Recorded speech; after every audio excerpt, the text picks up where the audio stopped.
ईद मुबारक। माजर से भाई थोड़ी देर हो गई।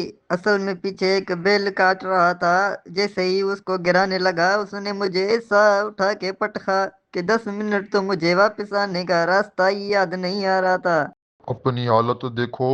तुमसे तो मुर्गी भी ज़िबा न हो, इतना बड़ा बेल काटने आ गए हो। ऊपर से अपना मुंह देखो, ऐसे लग रहा है चलती हुई एम्बुलेंस से भाग के आए हो। भाई 15 साल से कसाई का काम कर रहा हूँ। मेरी आधी जिंदगी तो जानवर गिराते गिराते गुजर गई और आधी उनकी लाते खाने में। मुझे तो कसाई नहीं, छुरी तेज करने वाले लग रहे हो। जानवर कटवाना है तो बताओ, मेरे पास ज्यादा टाइम नहीं। और भी बहुत काम है, आखिर मेरा सीजन जो चल रहा है। जानवर बाद में काटना, पहले अंदर आओ। क्यों भाई, खैरियत तो है।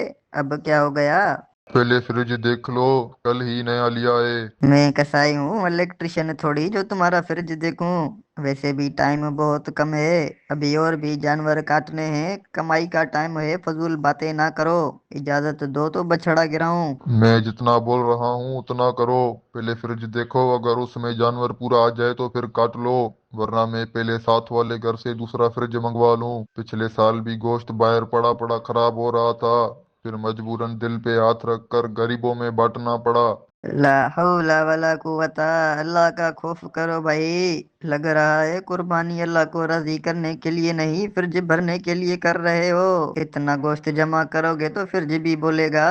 बस करो मालिक, सांस तो लेने दो। तुम कसाई हो या मौलाना? मैंने तुम्हें जानवर ज़िबा करने के लिए बुलाया है, इस्लाही प्रोग्राम करने के लिए नहीं। और भाई बुरा ना मानना, मुझे देखिए अपनी।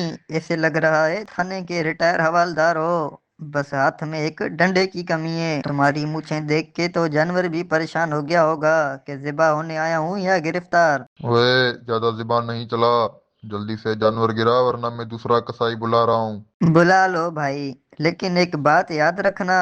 कसाई बदलने से तुम्हारी गोश्त जमा करने की बीमारी नहीं बदलेगी।